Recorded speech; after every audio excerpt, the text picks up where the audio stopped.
Assalamualaikum warahmatullahi wabarakatuh. Halo teman-teman semuanya, selamat datang di podcast Guidance Insight, di mana kita akan membahas beberapa pandangan ataupun pendapat mengenai agama. Bersama saya Hilman Hanif yang akan membersamai perbincangan pada hari ini. Dan pada episode kali ini kita akan membahas mungkin topik yang akan sangat relate untuk kita semua sebagai mahasiswa, khususnya untuk KMBK gitu. Dan tentunya sekarang saya tidak sendiri. Sekarang saya ditemani oleh dua narasumber yang istimewa dan juga sangat luar biasa. Keduanya merupakan dosen bimbingan dan konseling FIP UPI. Pertama ada Bapak Dr. Ibrahim Al-Hakim MPD yang merupakan dosen BK dan juga sekaligus dosen kemahasiswaan dari prodi BK FIP UPI ini. Dan juga ada Bapak Aam Imanuddin MPD.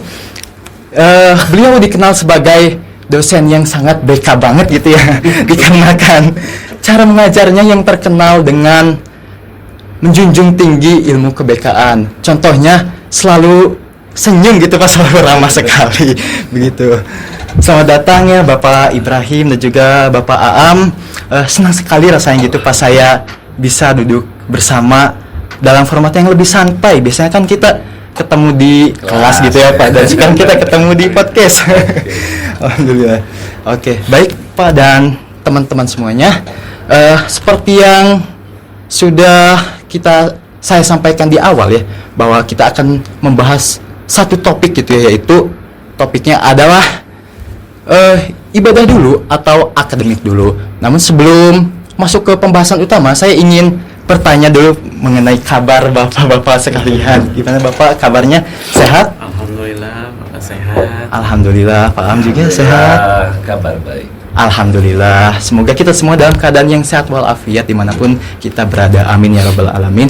Oke, baik. Teman-teman semuanya, kita akan mungkin langsung saja ya, akan masuk ke dalam pembahasan utama kita hari ini, yaitu tentang ibadah dulu atau kuliah dulu sih, yang maksudnya akademik dulu gitu.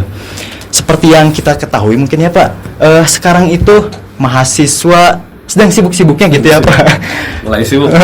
Khususnya mahasiswa baru mungkin yang masih beradaptasi mungkin ya Pak, ataupun mahasiswa akhir yang sedang menyusun skripsi gitu.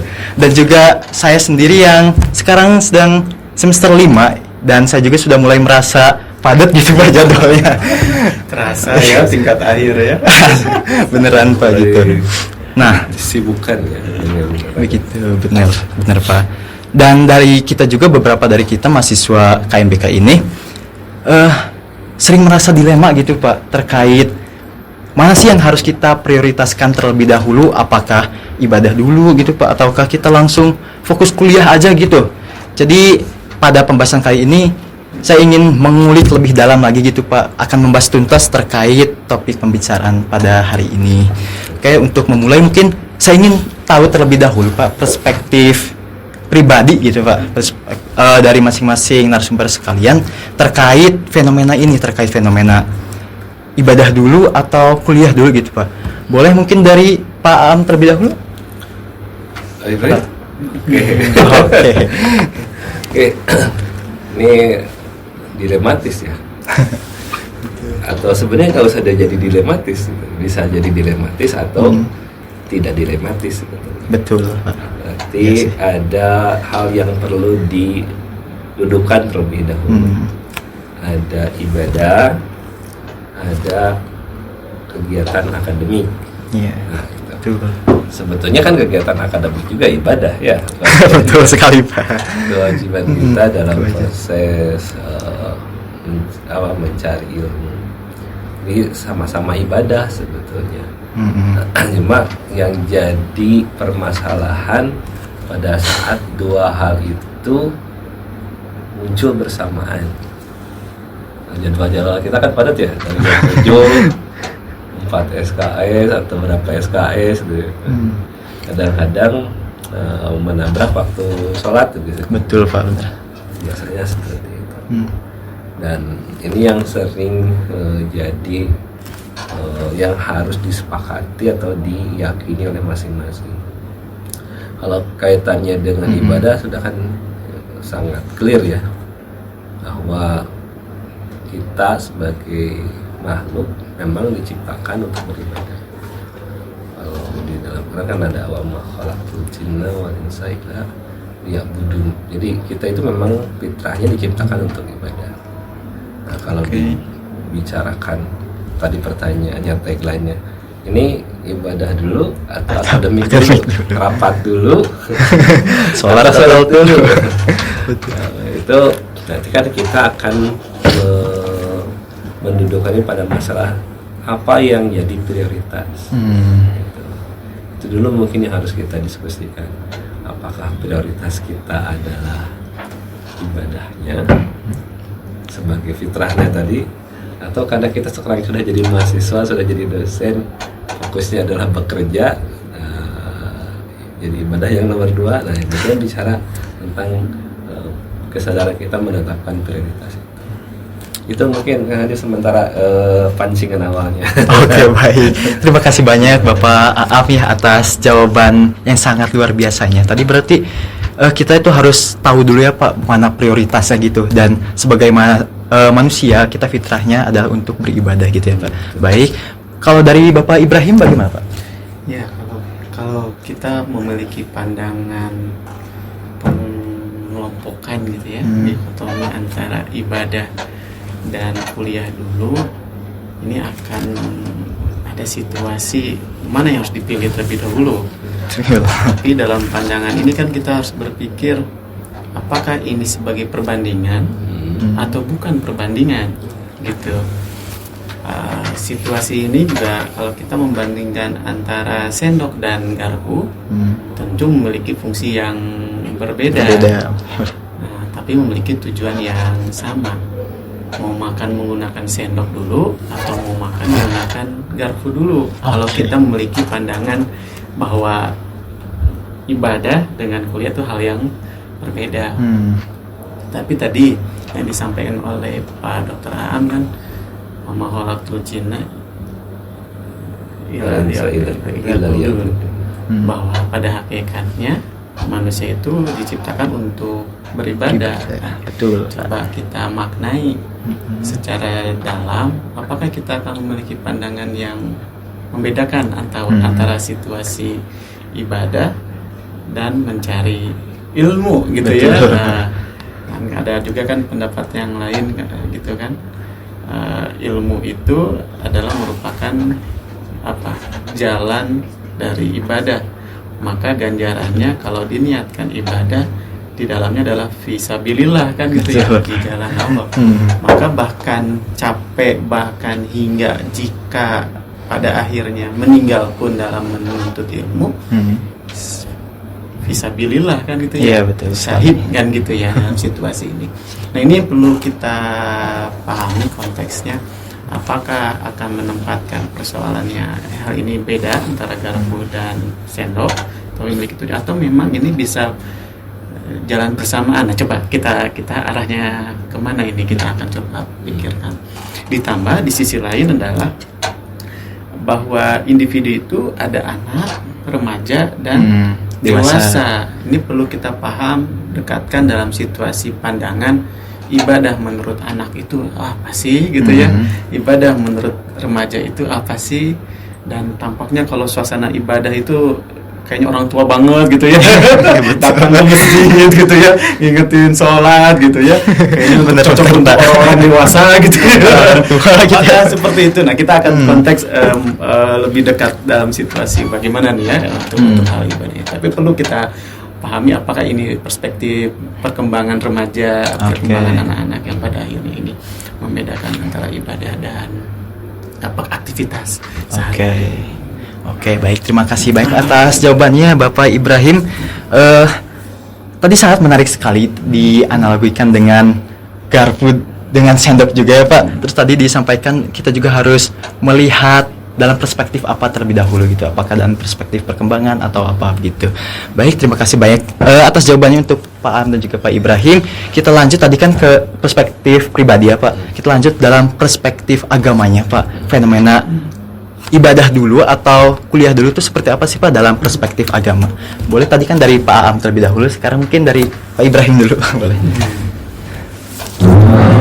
Mungkin teman-teman pernah dengar ada pepatah ilmu itu bagaikan pohon ya. Betul, pernah. Ilmu bagaikan pohon. Tapi kalau seandainya ilmu itu tidak diamalkan, maka seperti pohon yang tidak berbuah. Ya, mungkin Pak Am sendiri tahu bahasa Arab seperti apa. Tapi dalam konteks ini, begitupun hal ibadah. Situasinya ibadah merupakan proses belajar, proses persiapan yang kita yakini bahwa itu menjadi pembentuk kepribadian, pembentuk banyak hal, sampai pada akhirnya untuk persiapan karir lanjutan. Betul. Mengapa disebut karir lanjutan? Karena barang tentu bukan di dunia saja kan berkarir sini kan, tetapi ada dunia berikutnya yang harus disiapkan dari sekarang. Nah, ada pandangan juga jika kita ibadah, jika kita beraktivitas tanpa dalam konteks ibadah, diniatkan ibadah, itu juga akan sia-sia. Gak afdol ya Pak. Maka kalimat membawa berkah ini perlu dipahami lebih dalam. Berkah itu ada niat di dalamnya bahwa semua adalah untuk ibadah. Justru tanpa diniatkan ibadah, maka barang tentu mungkin keberkahan itu tidak ada. Kan kadang idenya sederhana ya, ngobrol gitu, mudah-mudahan dapatkan keberkahan. Nah, tapi dalam konteks ini kita pahami bahwa di mana nih, maka kita tidak akan bingung antara mau melaksanakan sholat dan ketika melakukan proses kuliah gitu. Kan dalam situasi ini dua-duanya wajib nih gitu ya. Nah, bagaimana memandang situasi ini ketika kita memaknai keduanya adalah ibadah. Nah, ini perlu kebijaksanaan yang luar biasa kita memahami. Ini ada lagi kuliah, lalu ada ajan, lalu bagaimana? Nah, kan kita juga akan memandang hal yang super bijak arahnya ke sana. Jika kita memaknai semua adalah merupakan aktivitas ibadah, tapi ya diniatkan dulu, gitu kan? Kalau sholat saja nggak diniatkan, nah Allahu Akbar gitu kan, nggak niat sholat kan pikirannya udah kemana-mana, nggak bisa khusyuk, tugasnya apa ya, nanti apa, taunya lupa berapa ya gitu kan gitu, rakaat keberapa ini. Nah, itu artinya ibadah tidak dihadirkan sesungguhnya. Begitupun sebaliknya ketika belajar, kalau tidak diniatkan ibadah, kehadiran itu juga tidak akan sungguh. Iya, boleh. Kali gitu pemantiknya. Baik Bapak, terima kasih banyak ya atas jawabannya. Oke, baik, jadi intinya segala sesuatu yang tidak diniatkan untuk Allah mungkin ya Pak tidak akan mendapatkan keberkahannya, baik dari segi kuliah, belajar kita maupun dalam sholat, bahkan ya Pak misalkan tidak diniatkan karena Allah, tidak akan dapatkan keberkahannya. Baik, terima kasih banyak ya jawabannya Pak Ibrahim.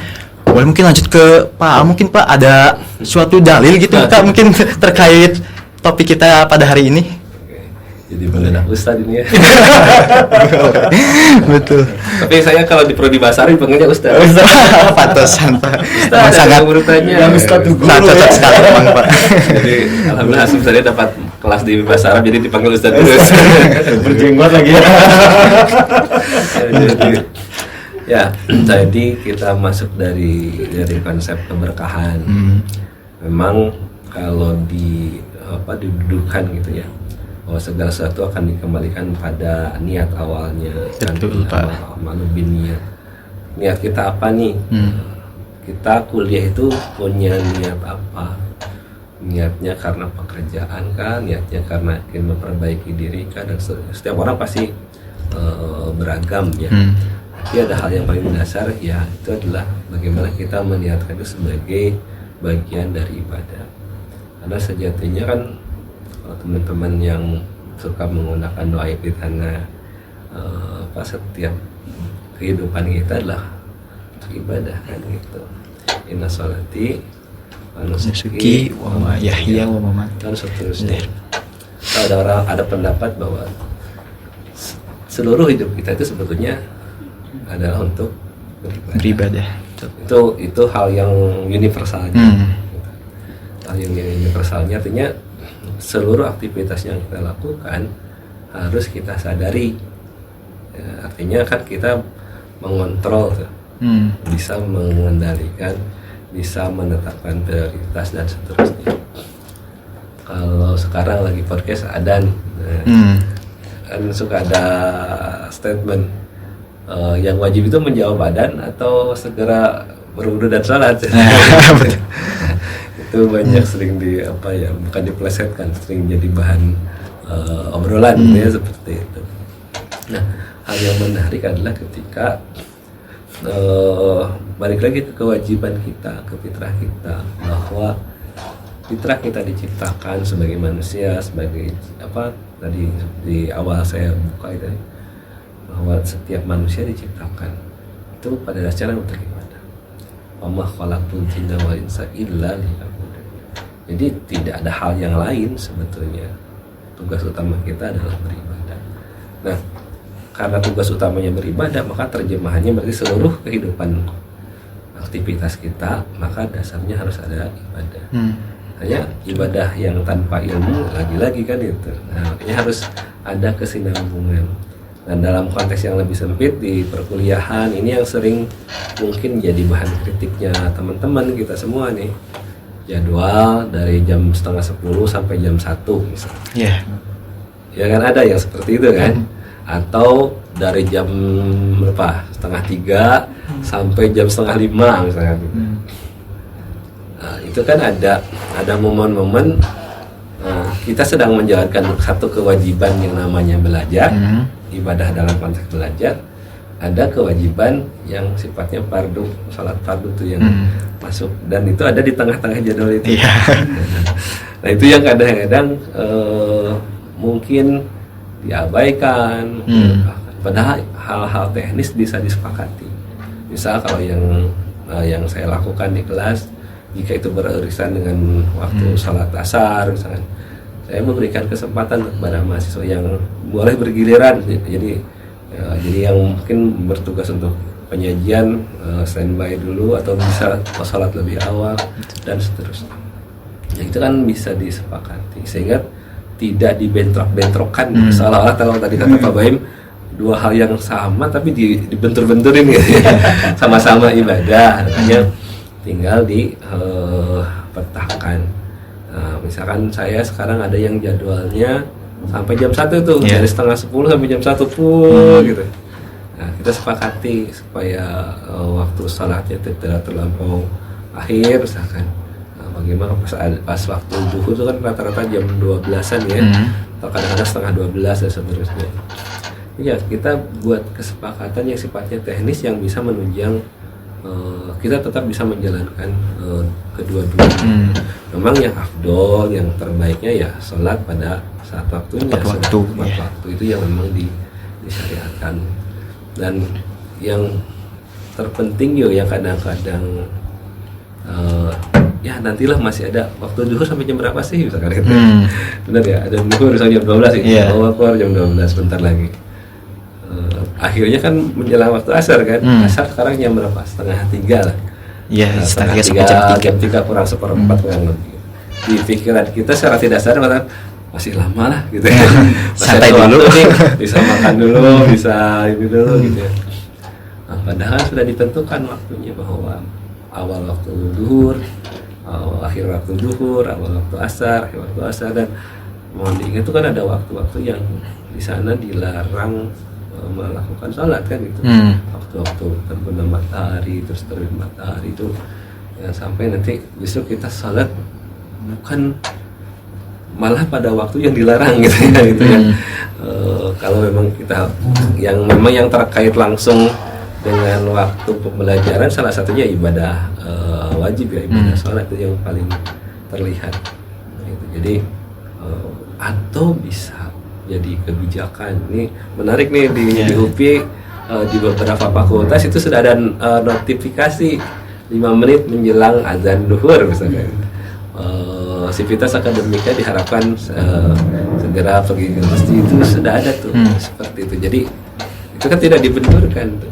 Tinggal disepakati bentuk teknis meresponnya gitu.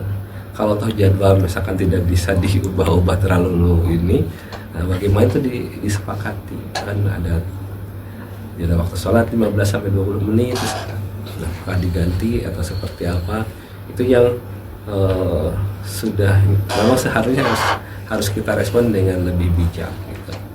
Karena ya balik lagi hal yang paling pokoknya apa dan tentang ibadah, bahwa kita fitrahnya adalah untuk beribadah. Jalan-jalannya banyak, ibadah wajib, ya, belajar, macam-macam. Nah, yang ini tidak boleh berbenturan seharusnya kan. Makanya perlu pemahaman, perlu kebijaksanaan dalam melaksanakan dan menata prioritasnya. Oke. Sehingga sebetulnya ada konflik. Rapat emang nggak bisa dipending rapatnya kan? Bisa. Betul sekali. Gitu, rapat dulu, clear, atau disepakati. Ini urgent nih misalnya, disepakati tidak melebihi misalkan kalau rapatnya jam 11:30 misalkan tidak melebihi jam 1 misalkan. Kalau itu disepakati ya mudah-mudahan jadi alternatif terbaik gitu. Daripada nanti kita malah nabrak lulus lupa malah jadi nggak ini ya tidak melaksanakan kewajibannya bersama. Kalau dari perspektif yang saya pahami seperti itu sih Kang Ali. Oke, baik, terima kasih banyak Pak Aam atas jawabannya. Oke, baik Bapak dan juga teman-teman sekalian, tadi kan kita sudah mendengarkan dari perspektif pribadi hingga agama ya. Sekarang kita masuk ke dalam perspektif akademiknya nih. Dalam perspektif akademik, fenomena ini tuh seperti apa sih Pak? Boleh mungkin dari Pak Aam terlebih dahulu? Ya, kalau tadi kan kita bicara secara mendasar ya tentang ibadah sebagai kewajiban fitrah kita nih, sifat dasar kita, tujuan utama kita diciptakan. Dan secara historis kalau kita mempelajari tokoh-tokoh besar ya di dunia keislaman, itu nggak ada ilmuwan yang bukan ulama gitu. Iya, ulama semua ya Pak. Semuanya ulama gitu ya. Ada Ibnu Sina yang sumber ilmu medis kedokteran. Dan beliau tuh paham betul tentang banyak tokoh-tokoh yang lain. Dan kalau dipelajari ya mereka terinspirasi dari ajaran agama. Meyakini ya, dengan keimanannya, dengan ketawaduannya terciptalah berbagai macam inovasi yang sekalipun disembunyikan mungkin beberapa waktu yang lalu, sekarang kan bermunculan fakta-fakta bahwa secara historis ilmu-ilmu yang berkembang saat ini itu banyak diwarnai oleh para ilmuwan kita dari para ulama-ulama. Maksud kalau kacamata yang Pak Ibrahim gunakan dan lensa gitu, itu juga ternyata kalau ditelusuri itu dari ulama kita. Gitu. Jadi ulama itu kan bukan hanya mempelajari ilmu agama, agama, tapi bagaimana mengimplementasikannya dalam bidang kajiannya. Kenapa bisa seperti itu? Karena definisinya kan ulama itu adalah orang yang takut sama Allah, yang sangat takut, sehingga ya dia akan melakukan yang terbaik kan. Kita lagi diawasin sama supervisor gitu. Baru diawasin sama supervisor itu kan tiba-tiba kerjanya jadi rajin kan. Betul Pak. Ini ilustrasinya kayak gitu. Jadi orang yang berilmu itu atau orang yang punya dasar keilmuan yang kokoh, keimanan yang kuat, itu akan menghasilkan seseorang yang akan sangat takut sama Allah Subhanahu wa Ta'ala. Jadi apapun yang dia lakukan tujuannya adalah tadi untuk ibadah itu, gitu. Untuk keberkahan, untuk kemaslahatan umat dan sebagainya. Nah, kalau dibilang dalam konteks akademik atau ilmiah seperti apa? Apakah iya kita tuh harus menjaga keselarasan duniawi, ukhrawi gitu ya? Kalau ditelusuri secara riset-riset terakhir 10 tahun terakhir misalkan, memang diakui gitu. Kalau dulu mungkin dinafikan peran spiritualitas, religiusitas, kesadaran beragama itu hal yang tidak ada apa-apa gitu ya. sekarang semakin diakui keberadaannya secara ilmiah, secara perkembangan kajian teoretik itu semakin pesat gitu. Jadi individu-individu yang terjaga gitu, kesadaran beragamanya diamalkan, sehat spiritualitasnya, itu punya kehidupan yang lebih baik kan gitu. Jadi kalau mahasiswa tidak mampu menjaga keseimbangan antara akademik dan ibadahnya, padahal kan akademik itu juga bagian dari ibadah gitu. Maka tidak heran kalau kita sering merasa cemas, macam-macam lah gitu ya. Hampa juga gitu ya Pak. Tadi melakukan sesuatu tapi kok nggak jelas tujuannya apa gitu. Itu yang mungkin bisa tuh dikaji oleh teman-teman secara literatur ataupun diteliti gitu ya, sejauh mana sih, sehingga nanti kita punya argumentasi, punya keyakinan bahwa bukan perkara harus yang mana dulu. Kalau harus yang mana dulu kan ini seolah-olah jadi balik lagi tadi ke pertentangan itu, padahal ketika sudah didudukkan ini sama-sama di posisi kewajiban kita. Yang satu ada waktunya, yang satu ada waktunya, yang satu ada waktunya, terus mana yang harus, nah yang jadi benturan itu ketika ya kita tidak tahu mana yang harus didahulukan, diprioritaskan. Kata rumus prioritas itu kan mana yang penting dan mendesak kan gitu. Kita sudah tahu nih waktu zuhur tinggal 5 menit lagi, tapi rapat nggak di kuning nih, tahu kan gitu misalkan gitu. Berarti tidak paham keterdesakannya gitu. Yang penting dan mendesak itu segera lakukan, nggak bisa didiskusikan gitu. Kalau penting tapi tidak mendesak, mungkin bisa didelegasikan. Misalkan tadi itu masih bisa nih kita tunda dulu 15-20 menit, ya kalau disepakati selesai. Tapi yang jadi permasalahan tidak dibahas atau tidak ada yang berani mengusulkan, lanjut terus seolah-olah itu yang lebih prioritas. Jangan sampai kita tukar-tukar tuh dalam tertukar memahami dari konteksnya. Oke, baik, tadi sudah dari Pak Aam ya, sekarang mungkin dari Pak Ibrahim mungkin terkait strategi manage waktu itu seperti apa sih Pak? Atau ada saran lain mungkin supaya bisa menyelaraskan kedua hal ini? Oke, yang pertama sama sebetulnya be smart yang Pak Aam ya. Tapi yang pasti adalah segala sesuatu ada ilmunya gitu ya. Jangan sampai nanti sia-sia gitu ya. Sholat tanpa ilmu juga nggak ini gitu ya, dan seterusnya. Maka disiapkan diri kita untuk bisa punya bekal untuk melakukan apapun aktivitas itu kan itu ya, dan masukkan semua dalam konteks ibadah. Yang kedua, ya memang manajemen waktu itu harus kuat ya. Dan selanjutnya terakhir ini kalau dalam bahasa kitanya konsisten. Tapi kalau dalam perspektif agama barangkali mungkin istiqomah yang gitu ya. Istiqomah.